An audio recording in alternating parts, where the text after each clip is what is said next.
గారు జాయిన్ అయ్యారు బీఆర్ఎస్ నుంచి. భరత్ గారు చెప్పండి శరత్ గారు. ఒక్క నిమిషం. ఇప్పుడు మల్లికార్జున ఖర్గే గారు ఆ మాట మాట్లాడారా లేదా అని అంటే, I tell you honestly, we're very close to that setup Karnataka దాంట్లో. నా ఓన్ మిత్రుడు అంటే మన జర్నలిజం లో ఉన్నాం కాబట్టి we don't burn hour fingers, మన సోర్స్ చెప్పం గానీ ఇప్పుడు కాదు, ఒక 2 నెలల క్రితమే మల్లికార్జున ఖర్గే గారు రేవంత్ రెడ్డి గురించి ఏ బోత్ చాలాకే, ఏ జో బోల్తా ఓ నై కర్తా, ఏ బోత్ డేంజరస్ ఆద్మీ అని చాలా అతనికి కావలసిన ఒక వ్యక్తి చెప్పాడు. అంతేకాదు రాహుల్ గాంధీకి కూడా నేను 2-3 సార్లు చెప్పినాను, అసలు రాహుల్ గాంధీ అర్థం చేసుకోవట్లేదు, రేవంత్ రెడ్డి వల్ల పార్టీ సర్వనాశనం అవుతుంది, గ్రాస్ రూట్ లెవెల్లో పార్టీకి కార్యకర్తలు లేకుండా పోతున్నారు, ఇది అంతా ఒక వర్గం వైపే ఈ ప్రభుత్వం నడుస్తుంది అనేటువంటి మాట చెప్పినాడు. ఇది వాస్తవము, దీన్ని ఎవరు కాదలేదు. సరే, రేవంత్ రెడ్డి ఏదో అక్కడ పిచ్చాపాటి మీటింగ్ లో నేను కనుక్కున్నాను, అసలు మల్లికార్జున ఖర్గే అట్లా అనలేదు అది ఇదని బహిరంగంగా ఎప్పుడన్నా మాట్లాడమను, అన్నాడా లేదా అనే దానికి మనం ఒకవేళ చెప్పచ్చు. రెండోది ఏమంటే భరత్ గారు, ఇప్పుడు ఈ ఎన్నికల సరళి జరుగుతున్న తీరు చూస్తే, ఒకవేళ కాంగ్రెస్ గెలిచిందే అనుకుందాం, గెలిస్తే రేపు అక్బరుద్దీన్ ఓవైసీ ఏమంటాడు తెలుసా, మేరా పైర్ కా జూతా హై కాంగ్రెస్ అంటాడు. మేం గెలిపిస్తే గెలిచినారు, మీకేం సత్తా సామర్థ్యం ఉంది, మీరేం బీకినారు, మీ వల్ల ఏమవుతాడు ఇదివరకే అన్నాడు. ఇద్దరు అంటాడు ఆయన, రెడ్ అయినా రావైనా ఎవరైనా నా దగ్గర రావాల్సిందే అని అన్నాడు. అంతేకాదు, ఇంతకు ముందు నాకు వాళ్ళు చాలా క్లోజ్ గా తెలుసు, ఒకసారి ఏమన్నాడు తెలుసా, రామచంద్ర రావు కిషన్ రెడ్డి గురించి మాట్లాడింది. బీజేపీ అంటారు.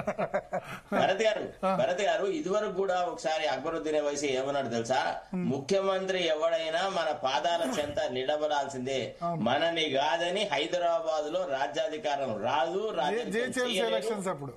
ఇప్పుడు చూడండి, ఒక అసెంబ్లీ ఎన్నికలప్పుడేమో అసదుద్దీన్ ఓవైసీని, తర్వాత ఎంఐఎంను ఇష్టం వచ్చినట్టు తిట్టిన రేవంత్ రెడ్డి, శాసనసభ మొట్టమొదటి సమావేశంలో కొద్దిగా పరుషంగా మాట్లాడుకున్నారు ఇద్దరు, ఎవరు అక్బరుద్దీన్ ఓవైసీ అండ్ అసదుద్దీన్ ఓవైసీ, మన ఇతను రేవంత్ రెడ్డి. ఆ తర్వాత రంగు మార్చి ఇవాళ అసలు కాంగ్రెస్ పార్టీ అనేది ఒక ఎంఐఎం కి తలలో పువ్వులాగా తయారైంది. ఇవాళ అసలు యాక్చువల్లీ అరాచక శక్తులు ఇవాళ గాంజా గింజా అది ఇదని బాగా పెద్ద పెద్ద మాటలు మాట్లాడుతున్నారు కదా, దాంట్లో 70% ఎవరు ఇన్వాల్వ్ అయి ఉన్నారండి? Whom are you trying to fool? ఇది మనము కొన్ని విషయాలు ఆలోచించాలి భరత్ గారు.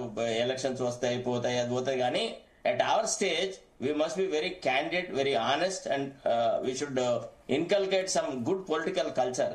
ఇది కాదు, ఇప్పుడు ఫర్ ఎగ్జాంపుల్ ఇప్పుడు మన బొల్లం యాదయ్య గారు ఉన్నారు, ఫర్ ఎగ్జాంపుల్ రేపు ఇంత కష్టపడి అన్ని సమాచారంగా దాంట్లోకి వచ్చి దీంట్లో వచ్చి పార్టీని అంత చేస్తున్నాయని నువ్వు వనికిరావని వేరే వాళ్లకు సపోజ్ కేసీఆర్ టికెట్ అమ్మినాడు అనుకో, అప్పుడు ఎట్లుంటది? అప్పుడు ఎట్లుంటది సార్? ఎంత బాధ కలుగుతుంది కాంగ్రెస్ కార్యకర్తలకి, వాళ్ళు ఎంత బాధపడుతున్నారు. ఒక్కొక్కరు చాటుకు కలిసినప్పుడల్లా మాతో చెప్తా ఉంటారు, అన్న మీరు ఒక్కళ్లే కార్యకర్తల తరఫున మాట్లాడతారు. సో కాబట్టి Revanth Reddy has not started a good political culture in our state. Honestly speaking, he has diluted the political ideology and political Bharat garu ఒక చిన్న పాయింట్ రౌండ్ సార్ ఇప్పటికే 3వ రౌండ్ అవుతుంది విటలన్న మీది. భరత్ గారు